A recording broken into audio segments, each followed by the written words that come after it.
I started my nonprofit, the Utah African American Chamber of Commerce, I didn't have a lot going for me. A lot was stacked against me. One, my only exposure to a nonprofit was the one I was starting, as far as being engaged with the nonprofit. So I had little to no experience in how a nonprofit works.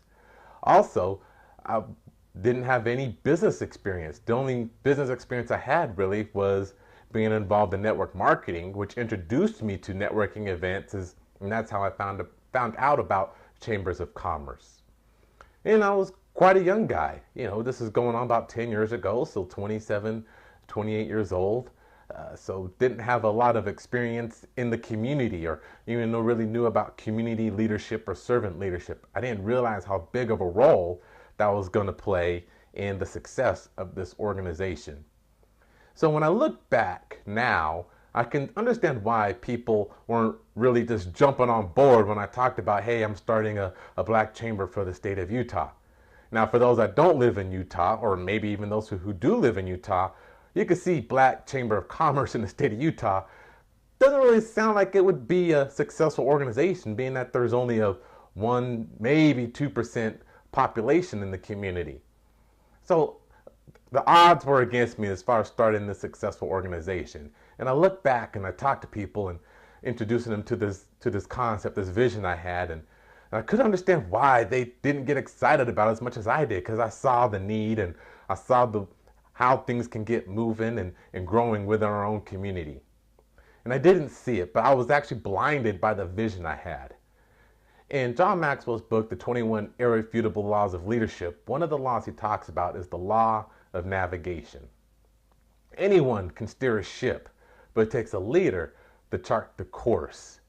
And there was a black chamber that was there in the beginning, and I kind of saw the writing on the wall about the direction it was moving, and I wanted to step in and help out. And unfortunately, it was already on its way as failing, and eventually that organization died. And so when I started mine, I had a new vision in mind. I collaborated with other chambers of commerce and other my ethnic chambers of commerce within the community. So I reflected upon what didn't work, and I looked at what was working, and I really just followed their lead. And all the information that they gave me and the instructions they told me and asked me told me this is how to do it, I just followed it.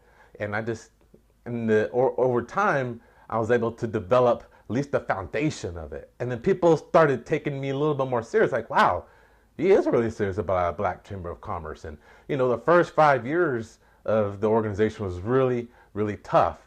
But, I knew that I just had to allow time for the vision to foster, for it to be planted within the community in order to reap the rewards of the vision that I saw and people saw. It just took that time for that belief to transfer over to others. And I was able to get some key people on board within the community, some key leaders to have my back and know, hey, this is a good thing. And not only is this a good organization, but you are a good leader to move this organization forward. And that just lights a fire within me and keep pushing me and pushing me. And I look back at other community organizations, how they get started, they get so excited and they have this big picture and ready to get things moving, but they really don't pay attention to the process. And they don't allow the time for the organization to grow and to develop within the community, to get the buy-in.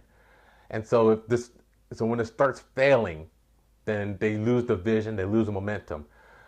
Our chamber, it's failed many times throughout the process of it growing, but I never gave up because my vision was strong enough. I had key people that challenged me and say, James, this is how you do it. You keep doing it this way, and this is not how you do it. And I just followed their lead.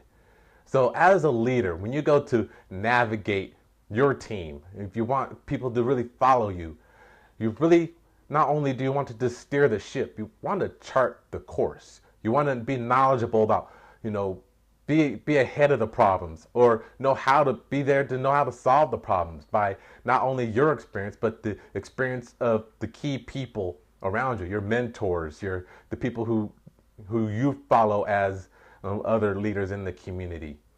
You want to ensure that you keep a reflection of the past, not always dwell on the past, but know what didn't work and learn from that experience. And don't be afraid to fail. In order to grow, you have to try things out. You have to take some risks. I mean, there were times where we would want to do an event, and we didn't know where we were going to get the money, but we knew if we can just get this event moving, then how much it would not only brand the organization, but how much it would help the community and keep the community growing and the chamber growing. Navigation. It's key as far as when you want to develop and grow as a leader. So don't be the one to not only just steer the ship, you want to be there, be the one to chart the course.